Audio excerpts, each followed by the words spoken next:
Ayan guys, isisigan namin yan sa hipon. Ayan. Talbos ng gabi. Ayan. Babad muna namin sa tubig. Ayan. Sarap yan guys. Oh, talbos.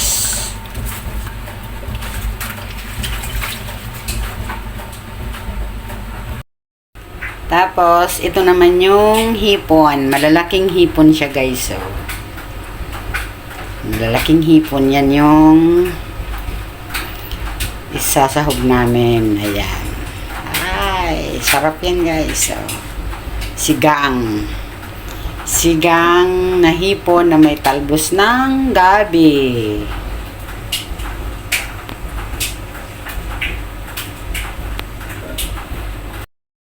Ayan na guys, nililinisan niya na yung hipon.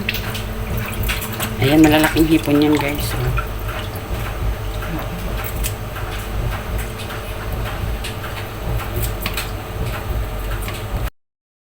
Tinatanggalan niya ng ipot or dumi yung sa likod. Ayan no. Oh, ayan guys.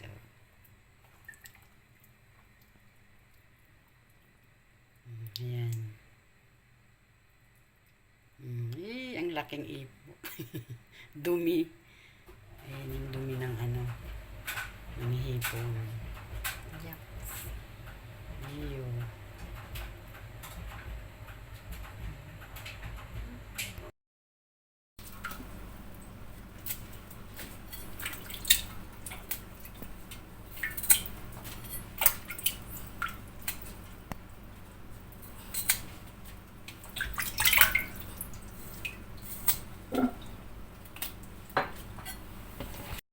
Ayan.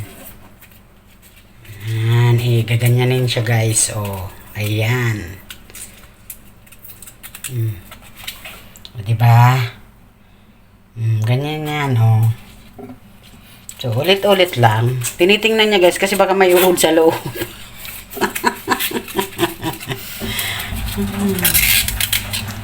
Marami yun. Oh. Hindi ko kamayan ha. Kamayan ang kasama ko. Tapos, ayan, isisigang na siya, 'di ba? Luya, bawang, sibuyas. Ayan.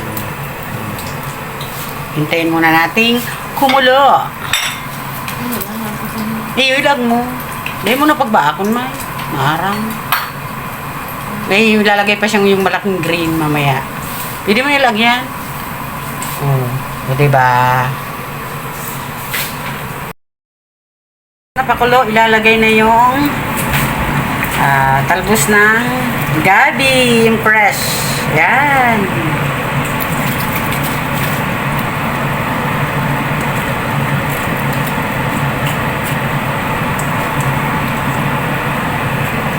Yun, kaka naman. Siyempre, mekos-mekos. Yun. Sarap yan guys. Tapos, gabi. Ang sinigang sa gabi. Ang iaasim namin. Ano naman guys.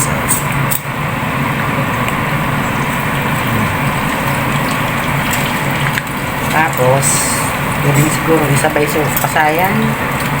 Diluin mo lang yung maluto. Kapres yan. Para maano ang lasa at tumay. And next, yung hipon, yung malalaking di ba? Sararana. Sarap yan guys.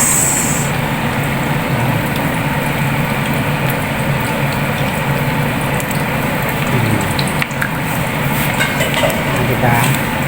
Hayaan lang natin siyang kumulo.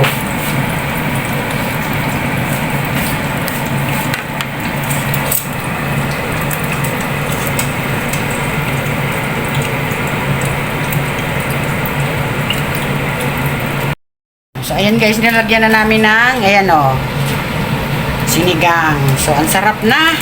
Lasang-lasa na yung ano ng hipon.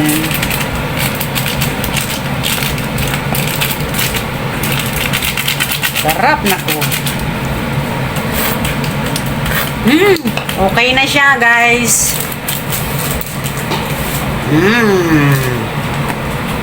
Ready nang kainin. Alam nyo guys, ito sa amin, sa Bicol, pag grabe po yung hangover, ito po ang ginagawa ng mga nalasing. So, pampaano, ang tawag sa amin is pampaingaw. Ayan. Ayan po. Ay, sarap!